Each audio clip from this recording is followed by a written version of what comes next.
Good afternoon. It's Monday, the 8th of June 2020, just after 1 o'clock. Welcome to UK Column News. Your host today, Mike Robinson, myself, Brian Gerrish, and we're delighted to be joined by David Scott, bringing us Northern Exposure from north of the border. Well, we're still locked down. Well, we are, but the question is, are we? Because, of course, there have been lots of protests going on over the last few days, which don't seem to be paying too much attention to lockdown at all, or at least not social distancing. But David, let's start with this. Breitbart here pushing out this headline: protester tries to burn cenotaph flags at BLM London demo. And indeed, Nigel Farage pushing this out as well. Can at Priti Patel tell us if this man will be charged? So stills from a photograph, stills from a video rather, and well, that video can be seen on various mainstream media reports if you want to see it. And the young man does appear to be trying to set fire to the flag. Well, people from the crowd immediately try to step in and stop him from doing that. They pull the flag away from him. They try to grab his ankles to get him down off the cenotaph. But David, what are your thoughts on this? Well, first thought is that that's judged to inflame opinion. That's judged to provoke a response. That's judged to insult the nation, provoke the nation, and stir up the opposition of everything they hate, which is the right-thinking, traditional British approach to the world. And they're trying to stir it up, I suspect, to create violence. I think what that's meant to do is create violence on the streets, a violent backlash. Well, I think that's right, David. Now, you have heard through your channels, and we have heard through our channels, that there is an effort to get people down to London this weekend or during this week to try to protect the monuments, as it were. And this includes veterans groups, possibly people related to Tommy Robinson as well. And if that's true, and it certainly seems to be, but actually we'd like to ask anybody that has information about this to give us a bit more on it. But if that's true, then that's potentially a pretty serious development. It is. I mean, the argument goes this: that the police have failed in their duty. The police have lost control of the streets, and then there's groups saying, "Well, it's now up to us to police the streets to protect our heritage." And you can see how the argument goes. But of course, it is the responsibility of Cressida Dick and the Metropolitan Police to police. And I strongly suspect that the last thing that people who actually love this country should be doing is letting the authorities off the hook for their dereliction of duty by going down and making themselves a target for media slurs and violence, which will detract from the failure of the authorities to maintain even basic law and order on the streets, let alone COVID-19 standards of law and order on the streets. Yeah, we'll be coming on to that a bit more in the future. Any thoughts just before we move on? Well, my personal opinion has never changed, Mike, and that this is yet further provocation, sorry, got it out there, in order to create violence, because if violence can be created on the streets, then everything becomes very easy for our government of occupation. We can bring in everything from complete lockdown to curfews. So anybody at the moment who is actually pushing violence on the street is helping this draconian government system. But we'll come on to more of that a little bit later. Yes, now this is Stephen Lovegrove, who's the Permanent Secretary to the Ministry of Defence, and he pushed out an email this morning to everybody serving in the military, amongst others, and thanks very much for the person who sent this to us. And he's saying, talking about the issue of black and ethnic minorities in the military, he said, "We briefly touched on the topic of discrimination in our all-staff dial-in, and we want to take a moment to continue this vital conversation around race and inequality and what it means for us as individuals, for defence, and for the world around us." And he said the tragic death of George Floyd in the USA last week has had a profound impact on many of us. Systemic racial inequality is not unique to America, but also it has deep roots within UK society including defence. At the same time, ongoing research in COVID-19 increasingly shows that its deadly impact is felt harder in Black and ethnic minority communities. He said that although we've seen a small increase of BAME representation in our staff from 2019, our workforce doesn't yet represent the society we serve within the armed forces or the civil service. This is something we're determined to change. And he said this message will be followed by more articles and blogs in the coming weeks, including support for BAME colleagues, educational tools, and opportunities to amplify the BAME voice within our organisation. Many of you will know that Shirin, I'm not even going to pronounce her surname. I do apologise to Shirin for this, but I can't pronounce your surname, is our new race champion at the Ministry of Defence. And we're confident that her priorities, along with other champions, will bring strength and action to this crucial dialogue. Now, what interested me about this, David, a number of things, but first of all, let's just look at Shirin herself. She is Director of Infrastructure at the UK Ministry of Defence, and her previous CV shows that she was being trustee at the Design Council, Head of Offices at Lend-Lease Europe, Chief Executive and Chief Operating Officer at Government Property Unit, Vice President at Hawk, and an urban designer at Terry Farrell. So my question, David, is what does she know about the issues of Black and ethnic minorities? But the theme of the email seemed to be about the Ministry of Defence moving towards a stance of positive discrimination. Now, I can tell you from Northern Ireland that positive discrimination never works. What it does, in fact, is create further division. Because people that are in jobs that are qualified for jobs get stepped over in order to make sure that the token Black and ethnic minority individual is put in a job, and that I can tell you for a fact that this does not work. So David, this is deeply concerning to me, because if we're seeing the veterans community being stoked up for something, we're seeing the same type of thing within the serving military community as well. Indeed. The idea that the Ministry of Defence, which is meant to be about defence of the realm, is now saying, well, our biggest problem is racism. And here's what we're going to do. We're going to become racist. We're going to have racist hiring practices, because that'll fix things. I mean, is it lunacy? Is it evil? How do we get to such a lack of any sort of positive thinking about one another as human beings? How do we get to a point where that is the best that we can actually offer our nation? That level of analysis, it's quite stunning. Yeah, David, it's stunning, but we need to bring our minds back to the sort of 1985 period when the political charity Common Purpose got going, because it was Common Purpose that was getting into everywhere, from the schools, colleges, the NHS, the police and the military. And what were they pushing at that stage? They were pushing diversity training. This was the start of messing around with people's minds to make them believe that they were full of prejudices, and unless Common Purpose helped them get rid of those prejudices, people couldn't get on together, when in fact what they were doing, what they were achieving, is breaking up the relationship between people. And we had several cases where partners of police men and women were telling us how they had seen their police partners change as a result of Common Purpose training, and that was a change for the worse. The comment was, we never had any racial discrimination within our police station, within our particular force group. We then did that Common Purpose diversity training, and suddenly the seeds of doubt were there. So this is deliberate policy, and we're now starting to see it increase in intensity to cause this chaos. It's deliberate, David, no question of it. Well, David, on Friday we were talking about the number of police and also fire services in the UK having staged photographs of them bending the knee, and now we have this going on in Scotland as well.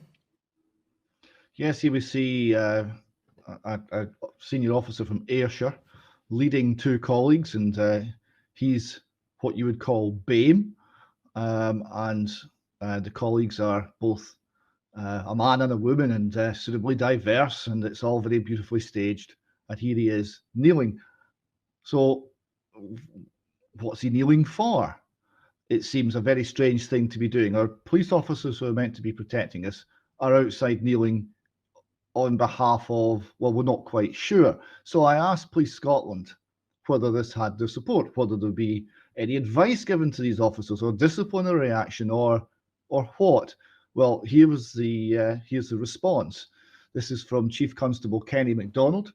He says, like many people in Scotland, indeed across the world, I'm shocked and distressed about the dreadful death of George Floyd and the subsequent events in the United States. Racism in all its forms is disgraceful and unacceptable. Those events do not reflect our style of policing in Scotland, and we continue to value the strong bond of trust with all our citizens and communities. More on that later. We are aware of the Take the Knee, a global initiative which takes a stand against racism. So that's the endorsement. He continues, officers can take part if doing so is both operationally appropriate and in keeping with Police Scotland's core values and high levels of professionalism. So senior officers in Police Scotland are now endorsing the Take the Knee campaign. And we'll look at in more detail shortly about what that actually involves. It did prompt me to go and look at what are Police Scotland's core values. And they're helpfully stated on their website. Our purpose, focus, and values. Our purpose is to improve the safety and well-being of people, places, and communities in Scotland. Note, it's not to uphold the law. It's not to provide justice. It's safety and well-being. Well-being, remember, they cannot define. It broadly speaking may mean something like happiness, but we're not absolutely sure. Back in the days of named person, when it was written into legislation, they still couldn't define it.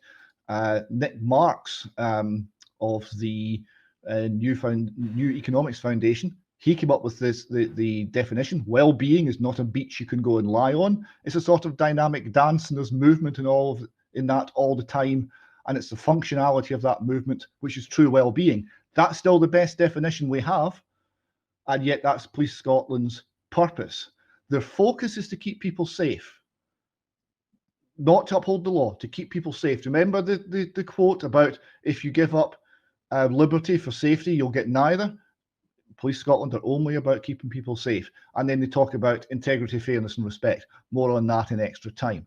They're not the only people in Scotland taking the knee, however. Here we've got Leslie Evans, the head of the Scottish Civil Service, tweeting out on her own Twitter account, I take the knee in solidarity and support of Black Lives Matter. And there she is on her Edinburgh doorstep.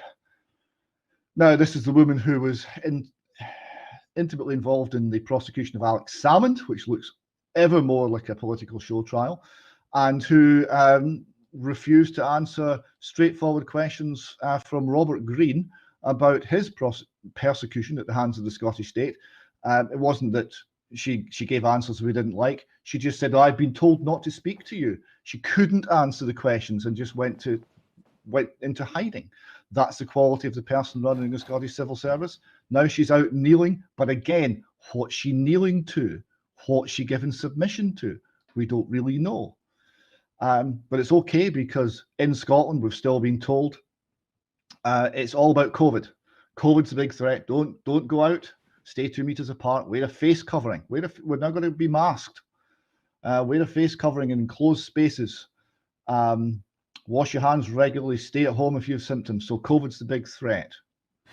David, of course, if you're hoping to stoke up difficulties on the streets, if you're hoping to stoke up conflict amongst people, the fact that they're required to wear a mask is quite useful to that purpose.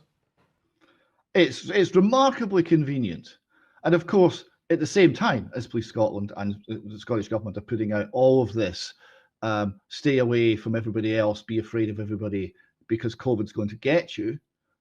They are at the same time allowing, indeed encouraging, huge gatherings of people in public to protest BLM issues.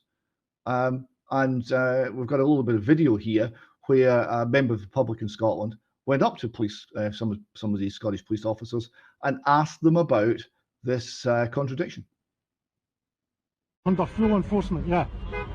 Right. Am I right? Has it been cancelled, yes or no? Restrictions have been eased, but they've not been cancelled. Restrictions have been eased, so am I right to believe that the restrictions in place are still that you're not allowed more than 8 people gathering in a public place? Is that correct? So, Is that correct, yes or no? obviously Nicola Sturgeon's obviously said that this is okay to go ahead. Yeah, so Nicola Sturgeon has said this is okay to go ahead, yeah. Nicola Sturgeon's office said the huge gathering of people was okay to go ahead. The police officers on the ground are not enforcing the regulations because Nicola Sturgeon's office said that that particular group of people was okay.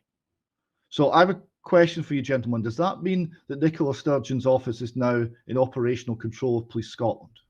Does that mean Nicola Sturgeon's office is now writing the laws of Scotland daily to suit a political agenda? It has to be one of the two. Very good questions. Certainly looks like whether it's conscious or not, that particular policeman is certainly looking to Nicola Sturgeon to decide what his job is. Yeah. This is it. Not thinking for himself, not upholding the law, politically led policing. Political led policing, and then we must ask the other question really about COVID-19. Is it that, Nicola Sturgeon is very up on, we've got to be really careful to protect people from COVID-19, be alert, but COVID doesn't go to these sorts of demonstrations. COVID goes to pubs and it goes to restaurants, but it doesn't go to these sorts of demonstrations. It is an amazing virus, the way it works this way. Yeah, it's okay in supermarkets, that's no trouble at all, but little corner shops, deadly. Absolutely. But David, in the meantime, how's the BBC reporting this? It's been spectacular, Mike. Here we have BBC tweet here. 27 police officers injured during largely peaceful anti-racism protests in London. There we go. Have you ever seen anything so ridiculous? Lawrence Fox thought it was ridiculous. He gave some other examples. Massacre avoided at Agincourt after largely peaceful negotiations on French battlefield. And small number of Irish people die after largely positive potato harvest. Yes, this is the sort of things that the BBC would have been reporting back then had they been in existence. It is a spectacular bending of the truth. And I thought, well, that's the BBC, and the Guardian will no doubt be the same. But no, it's spreading. If you now look at the Times, policewoman broke bones in Horsefall. She was out for a wee ride. I'm sure it was all very innocent. And they go on, a police officer who came off her horse. He just came off her horse. There was nothing else involved, nothing to see here. During a Black Lives Matter rally, will be off work for 4 months after she suffered a collapsed lung, broken collarbone, and shattered ribs.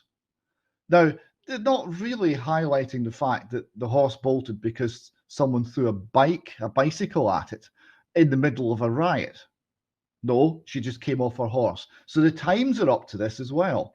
But the Times go on and they quote Cressida Dick. So it's always good to see what the head of the Metropolitan Police at these difficult times is saying about the rioting, defacing of monuments and assaults on her officers that are happening all over the capital. So she says it's shocking and completely unacceptable and urged protesters to stay at home during the pandemic. She said, I'm deeply saddened and depressed that a minority of protesters became violent towards officers in central London. This led to 14 officers being injured, in addition to 13 hurt in earlier protests this week. The number of assaults is shocking, completely unacceptable. I know many who are seeking to make their voices heard. So she feels with the protesters here. She's on the side of the protesters. I know many who will be seeking to make their voices heard will be as appalled as I am by those scenes.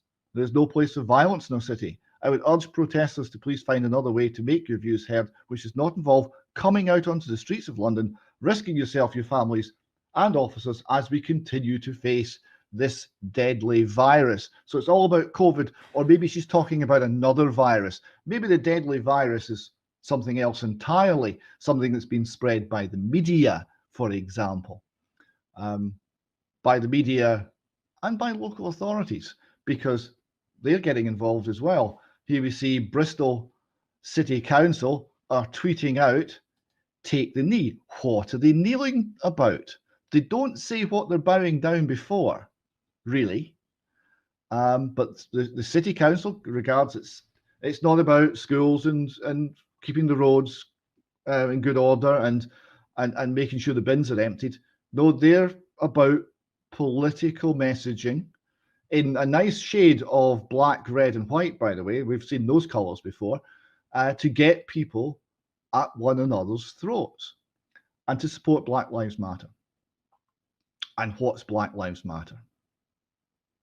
It's not quite what you might think. Here's a quote from their website.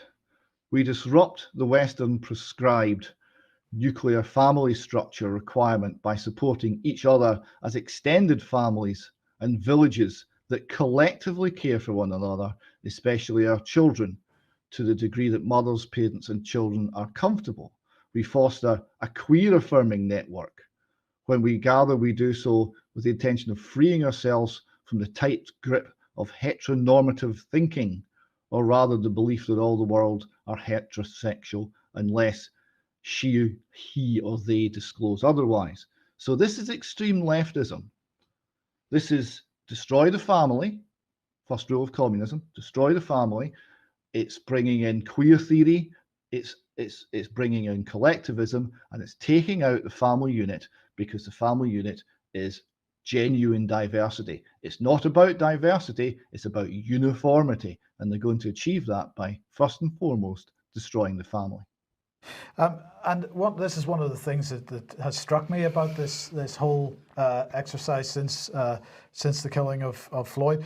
The people are often, with the best intentions, attempting to make a statement about their views on the killing of that man, but also on the broader issue of race and so on.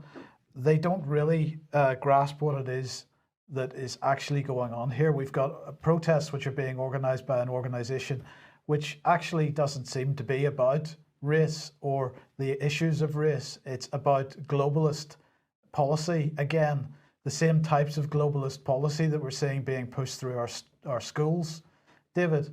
And you have asked on a number of occasions now, what are people bending the knee to?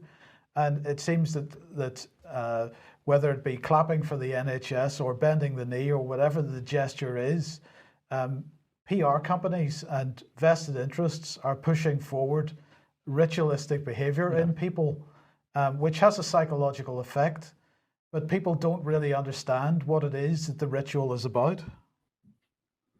Yeah, I think they're looking for the new religion, and they're not quite finding it, but they're trying on various things till they assemble something that maybe fits the bill. It's something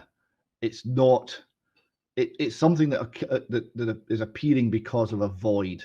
There's a void of faith in the society, and they're trying to fill it, and they're trying to fill it in a way that they can control and manipulate people. And this next gentleman we're about to see here, we've got a short clip, we've got a longer clip to play in extra time. His name is David J. Harris.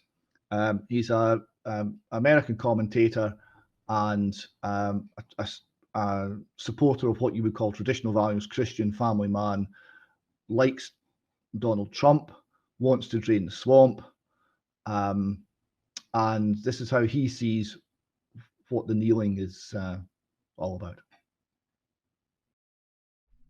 Friends, I am seeing something that is completely disturbing to me. And when I say to me, I mean as an American first, then I mean as a member of the black community. I'm seeing people, white people, that are getting down on their knees and asking for forgiveness for nothing that they ever did wrong. So that we'll have more from that gentleman in extra time. He's highlighting the fact that it's a manifestation of narcissism and emptiness in the far left view of the world that only get satisfaction from seeing someone kneeling before them. that doesn't view one another as brothers, that doesn't view one another as in any way equal, and that the people insisting on this kneeling are the racists, I think he makes a good point. Absolutely. Well, look, let's move on to this, and this is the Atlantic, and the headline is from a day or two ago. The Atlantic is the Trump regime is beginning to topple, and the subheadline is the best way to grasp the magnitude of what we're seeing is to look for precedents abroad. So this is an article by Franklin Foer, and he talks about Gene Sharp. He says Gene Sharp distilled what he learned into a 93-page handbook from dictatorship to democracy, a how-to guide for toppling autocracy. And he says over the course of his presidency, Donald Trump has indulged his authoritarian instincts, and now he's meeting the common fate of autocrats whose people turn against them. What the United States is witnessing is less like the chaos of 1968, which further divided the nation, and more like the non-violent movements that earned broad societal support in places such as Serbia, Ukraine, and Tunisia, and swept away the dictatorial likes of Milosevic, Yanukovych, and Ben Ali. And he goes through a description of Sharp's color revolution methods in this article, and he says that talks about the Maidan coup in Ukraine. He says that when the country's president backed away from his plans to join the European Union, a crowd amassed in Kiev's central square, the Maidan. The throngs initially had no avowed intention or realistic hope of overthrowing the kleptocratic president, but instead of letting the demonstrators shout themselves hoarse in the thick of sub-freezing winter, Yanukovych set about violently confronting them, and he goes on to describe the typical explanation or description of the Maidan revolution. And he says that it's astonishing how events in the US, despite all the obvious imperfections of the analogy, have traced the early phases of this history. This is observable in the images of the crowds on successive nights as Trump's violent suppression of the protests in Lafayette Square has only caused the ranks to swell. So he's basically suggesting and calling for more of the same, and suggesting that what is at work in the United States will ultimately end in Trump's overthrow. So the Atlantic at the work once again there, David, but what are your thoughts? Well, I find that really quite bizarre. To suggest that what's happening in America is not stoking racial differences and animosities as in 1968 is bizarre. It's absolutely, well, it's contrary to reality. It's a powder keg just now over race. And this is the Atlantic using language not to describe reality, but to create reality. This is wizardry. This is witchcraft. This is not journalism. I think I can't add any more to that. Well, there's a very interesting debate to be had on that particular subject, I think. Absolutely. Now, if you like what the UK column does and you would like to support us, then please head over to ukcolumn.org/community. And there are options to help us out there, and that would be much appreciated if you could. Now, David Noakes, who we've been mentioning on this program quite a bit over the last period of time, has now had assets taken as a result of alleged proceeds of crime. And of course, this was action taken by the MHRA, the Medical and Health Regulatory Agency, against him for his production of GC-MAF as a medicine for cancer and other things. This is really what the MHRA was claiming. They said that Noakes made over £13 million from the sale of GC-MAF between 2011 and 2015.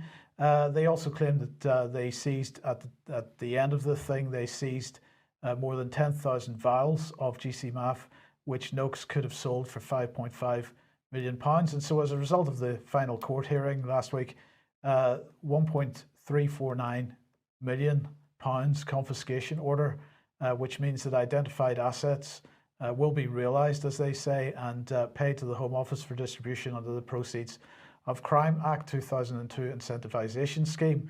So I just thought it would be worthwhile comparing what David Noakes is alleged to have done with GlaxoSmithKline, because GlaxoSmithKline seems to have plenty of representation on the MHRA board.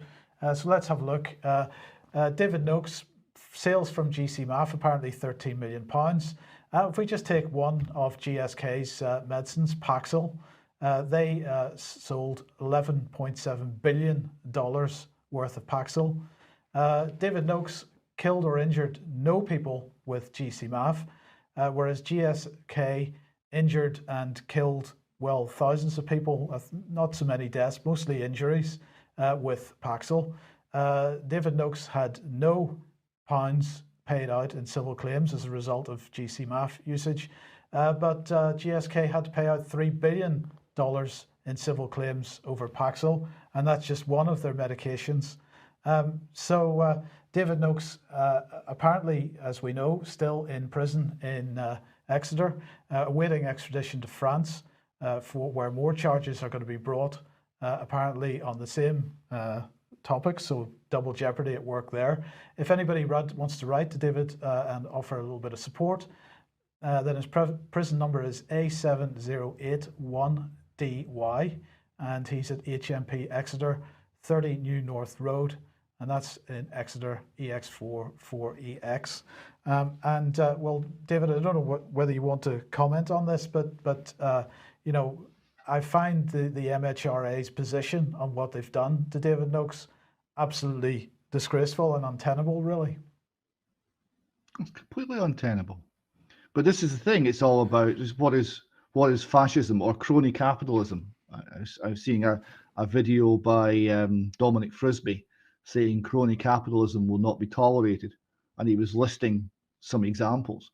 There's another example, because the link between the power and the state and big business is such that, well, competition will not be permitted. Different ideas will not be permitted. How many people will die because of the ideas that were never brought to market? We'll never know. In Glasgow in the 1970s, if you wanted to set up an ice cream van business, a man with a baseball bat would bar your entry to the marketplace. Now, in 2020, if you want to actually do something to help people with cancer, it's a similar situation. It's just more refined. There's a court involved. The effect's the same. Absolutely, absolutely right. Good news, everyone. There is mental health support coming for pupils and teachers at schools, because this is new online resources designed by health and education experts, provided to schools and colleges to boost mental health support for staff and pupils, encouraging them to talk more confidently about the anxieties and concerns they feel as a result of the coronavirus pandemic. Videos, webinars, teaching materials produced in partnership with charities will be made available to schools and colleges, helping to foster conversations about mental health and reassure many young people who are worried about the impact of the viruses on their lives. The Department of Education has announced grants worth more than £750,000 for the Diana Award, the Anti-Bullying Alliance and the Anne Frank Trust, and a new £95,000 project in partnership with Education Support Partnership is going to focus on teachers and leaders' mental health. And this adds to the support the government has already put in place to help families and children during the pandemic, with more than £9 million already being invested in mental health charities. David, this looks to me like government bungs to the charities, but it's a great business model, because what you do is you send children back to school where they're required to social distance, to not have no human contact with their friends or their teachers. You cause the mental problems that may result from that, and then you fund the charities to come along, ride on their white horses and solve the problems for the kids. This is a fantastic business model. It's quite something. It's called Machiavellian, I think is the word. And yeah, you create the problem and you profit from the problem.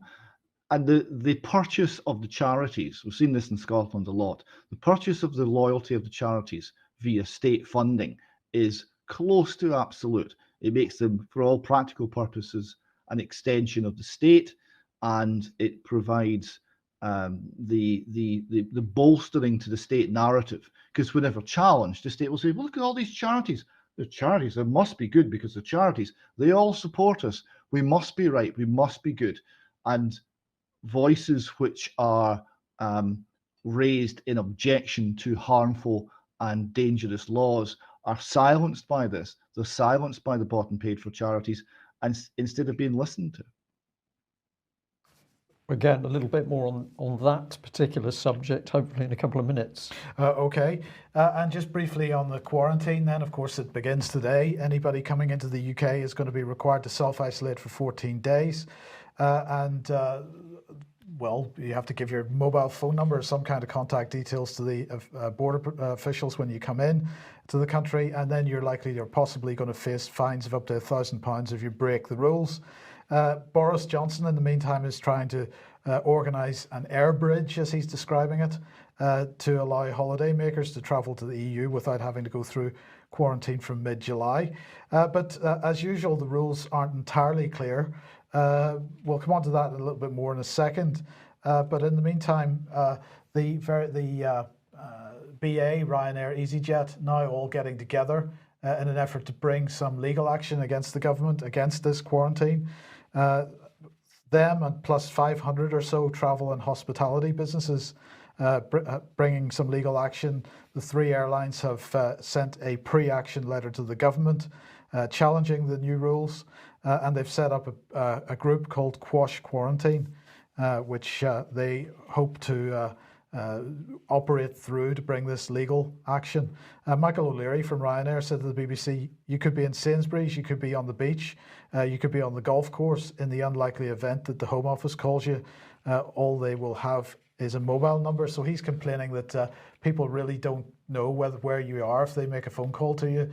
They can't actually prove where you are. You could be anywhere. And he's concerned that really the quarantine rules are such nonsense that it's going to put people off travelling. But don't worry. Some people thought, great idea. If we're leaving the country, we'll come back through Ireland because, of course, there's the common travel area. There's no border. You can come back through Ireland and get back into the UK that way. Well, no, the government has decided you're not allowed to do that. In fact, if you attempt to come back from your holiday through Ireland, you will have to prove that you were in Ireland for 14 days before you enter England or the UK, the British mainland. Otherwise, you'll be in big trouble. So 14 days is what you're required to do if you happen to be trying to travel back through Ireland in order to avoid the 14-day quarantine. They're going to get you either way. Right, and they're quarantined because they've come from a foreign country. A foreign country. Yes. Right. Yes. Well, I was just thinking if they came from a foreign country into a protest in Scotland, it wouldn't matter, would it? They could fly straight in to Edinburgh or Glasgow and go straight to the protest, approved by Nippy, and it wouldn't be a problem. Yeah, great. Now, look, David, guess what? Your friend, Professor John Edmonds, who was on the programme last week, has been speaking out today. He's trying to justify the fact that lots of people have died in the UK from COVID-19 by saying, I wish we'd gone into lockdown earlier. That has caused a lot of lives. So apparently the fact that we didn't go into lockdown down on time is what's caused the lives, caused the high cost in lives. Well, actually, I would argue with that, and I would suggest he needs to provide some justification for the number of people that have died as a result of the lockdown policy. This is the graph that we've been showing over the last few weeks, the graphic that we've been showing over the last few weeks. And really what we're saying is the majority of excess mortality has been as a result of the lockdown. Now, people that I know in the health service are saying to me that this week, this past week, is the first week, pretty much since the lockdown began, and maybe a little before that, that they have had people coming to their doctor's surgeries with the normal things that they were coming to them for in the past before this COVID-19 thing happened, because a large number of these excess mortality has been a result of the fact that people have not been receiving the normal medical treatment that they normally expect to get They've been dying from heart attacks and strokes in their homes because they haven't been able to go to the hospitals and they haven't been able to go to their doctors. So, as I say, people starting to phone the doctor's surgeries with the normal kinds of things now, Brian. But still, I don't think the health service is providing a service for the majority of people that have non-COVID related issues. Well, I can see evidence of that locally. Doctor's surgery, you can't go to the surgery unless you wear a face mask, so they've still got restrictions in. But let's just come on to this one, and many thanks for the viewer who flagged this one up. It's the Daily Mail reporting that actor Tony Robinson has been slamming the government over the number of elderly people that have died in care homes. And it's interesting, isn't it? It takes another celebrity to identify the problem. The government seems to be incapable, or maybe they're doing something different. But a striking article with a lot of information, and let's try and do this pretty quickly. So basically, he said that care homes have been used as ghettos to get people out of hospitals. So we have had a mini epidemic. Thousands of elderly people have died who shouldn't have died. And that is kind of manslaughter, really. He said this, it happened due to inactivity when the facts were on every government minister's desk. We've just got to make sure this doesn't happen again. The lobby still has to be there. So the facts were on the ministers' desks. It's a kind of manslaughter. I think this is a bit of understatement, but at least he's stating it, whereas we haven't got anybody in government. But he's being backed up by this man, William Lang, who's of a very big healthcare consultancy, quoted in the paper. He said at the peak of the crisis, there were widespread reports of normal medical support simply being removed from care homes, which is what you're talking about, Mike. Ambulances would turn up to take emergencies to hospital. Would not turn up to take emergencies to hospital since capacity had to be kept clear for COVID cases. In-person GP house calls were replaced with occasional telephone calls in the absence of any expectation of active medical support. Care home residents were encouraged to consider what instructions they should give in the case of serious illness from whatever cause, with many opting for do not resuscitate. So that's pretty cruel and vicious. Care homes have been asked by NHS Trust to accept discharges without knowing the coronavirus status of the patient. So this man's spelling out very clearly there was a policy to get elderly residents to put DNR down, and also they weren't getting any care. So if we come back, the statistics they're talking about were over 25,000 hospital patients moved to care homes between March the 17th and the middle of April. And the study said that by the end of June, the COVID death toll, they believe, could approach 59,000 now, of which 34,000, 57%, will have been care home residents. So we're talking about 30,000 elderly people dying unnecessarily, not being debated by the national press and media. One article, nothing in Parliament, no debate. And since the government knew what they were doing, this has to be a deliberate policy to kill off tens of thousands of elderly people. David, I'm going to say the government knew absolutely what they were doing with this policy. They carried it out. They made sure the doors of those care and residential homes were closed. They denied the medical assistance, and they simply stood back and watched as the dead bodies came out. This is manslaughter. It's not a kind of manslaughter. It's manslaughter. The do not resuscitate forms, they weren't just encouraged to fill these on. These were being filled out wholesale. There was one care home in Glasgow which had something like 90 residents, and every single one had a DNR form. Everyone. They didn't all sign up for that. This was policy, and the lack of, I mean, pulling medical care from care homes, that alone is bound to result in more rapid death. It's bound to, it's inevitable. And it is a little bit creepy coming after all of the dark threats against the elderly because of their political views. They vote the wrong way. Yeah. Indeed. Well, yeah, brings us into the realms of Cambridge Analytica, I think, which we will certainly be covering.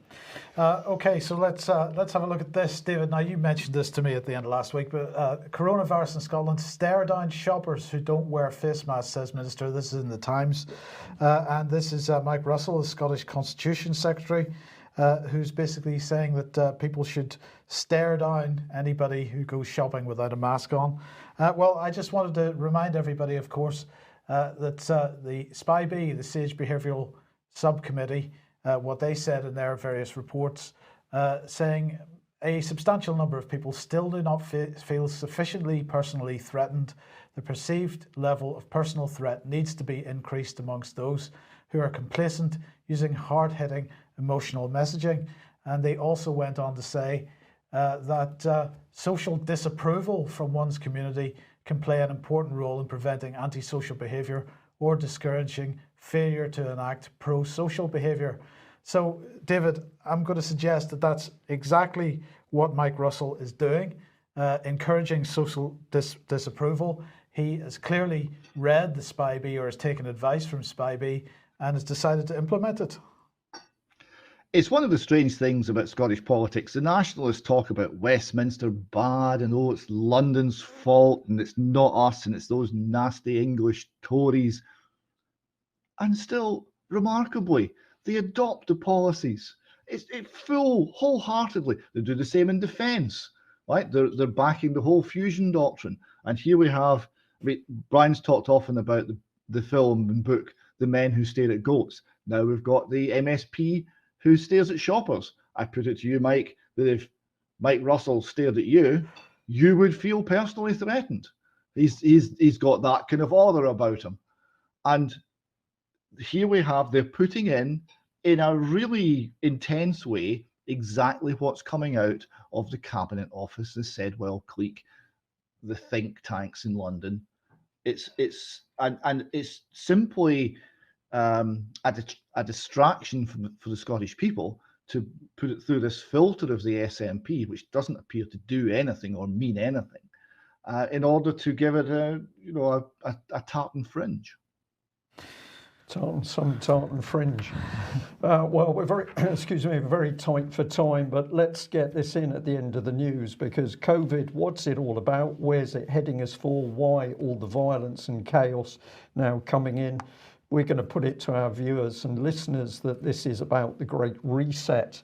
And we don't have to look far, because The Guardian are happy to be promoting Prince Charles on this fascinating subject. He says we've got a golden opportunity to seize something good from this crisis. Its unprecedented shockwaves may well make people more receptive to big visions of change. So we're going to make them more receptive. We're going to use applied psychological techniques in order to make you think and behave the right way. Prince Charles thinks that's all good stuff. But this is what he's on about, which is the World Economic Forum. Please go to this website and read this material for yourself, because they want a great reset to build a new social contract that honours the dignity of every human being. Well, I don't think it's going to be doing that. But the global health crisis, luckily, has laid bare the unsustainability of the old system in terms of social cohesion, the lack of equal opportunities and inclusiveness. Nor can we turn our backs on the evils of racism and discrimination. Fascinating, that's in there at the time of this trouble. We need to build into this new social contract our intergenerational responsibility to ensure we live up to the expectations of young people. And luckily, COVID-19 has accelerated our transition into the age of the fourth industrial revolution. So what an amazing coincidence that this winter virus becomes a super virus, and it just helps accelerate the transition into the fourth industrial revolution. But relax, because new technologies in the digital, biological and physical world are going to remain human-centered and serve society as a whole, providing everyone with fair access whether you want it or not. And the Great Reset will require us to integrate all stakeholders of global society into a community of common interest, purpose and action. So lots of material on the website. It's a great time for the reset. Digital entrepreneurs can get in. New York is going to become a fairer city after COVID-19 by Agenda 2030 policy. Prince Charles obviously put his full pennyworth in. There's your friend Ursula von der Leyen, Mike, she's pushing it as well. How the great COVID-19 reset can help firms into a sustainable future. So this virus is very attractive to a lot of people. This one caught my eye though, Great Reset. Why LGBT inclusion is the secret to cities' post-pandemic success. So if you want to solve economic crisis in Birmingham or London or Bristol or London, you need to get more LGBTs in. I don't know how that works, but there we are. And of course, what do we need? We need money. So here's the statement from the chief economist of the World Economic Forum. And she says, well, coming into the crisis, we've got about 40% of low-income countries that are already in debt, distress, or at high risk of being in distress. And now we've got the additional spending needs. I mean, these are critical spending needs and they cannot be postponed. We've got to spend money. So she then divides things into two parts. One is that countries that are already in that distress with very high levels of debt that are not able to borrow reasonable terms on international markets. For these countries, the approach has to be to provide concessional financing, and for the poorer countries, debt service relief. And of course, at the IMF, we're going to be doing both. Then there's a second bucket of countries where there's no debt crisis. We need to make sure they receive the right amount of liquidity that they need to prevent them from being pushed into a solvency problem. So they don't need the money, but we're going to make sure they can get the money. Yeah. You get the idea of what's going on here. And then she says she wants to be optimistic and she wants to say that the world will come together and we will come out of this eventually in a stronger, better form in terms of globalization. So for the World Economic Forum, COVID-19 is just fantastic because we can get in the money and the debt. But she's a little bit worried because actually some countries have turned in on themselves because they didn't get the help from the global system, so they've become more nationalistic. But if you want to know what the World Economic Forum is doing, it's full of change agents, and the red dots show the spread of the change agents. And what sort of people have we got? Well, of course, we don't have to go far when we see the banking system. So here's MasterCard. We've got a big input from the Chinese banking system. We've got BP, because you need oil barons in there to help the future. We've also got Microsoft president. So those are all good, clean people. Trust them. The only thing to remember is that in the fourth industrial revolution, it will only be stakeholders. And David, those stakeholders are going to be charities, for example. They're not going to be voters. No, it's that's a remarkable little examination of the WEF. The idea that the quote unquote healthy economic countries like Britain and America, we don't have a debt problem. It's just a liquidity problem. I think we've heard that particular story before. It's just a few years ago. It wasn't true then either. No. Well, I had to put this little image up on screen. Firstly, it's advertising the book from the president of the World Economic Forum, The Fourth Industrial Revolution. So if you want to see in detail what these people are up to, you need to buy that book because he does need a bit of help with the money. But this was the photo that took my interest, because here's Mr. Schwab himself with Prince Charles. What were they talking about? Well, no, the weak, low IQ, infirm and elderly will not be part.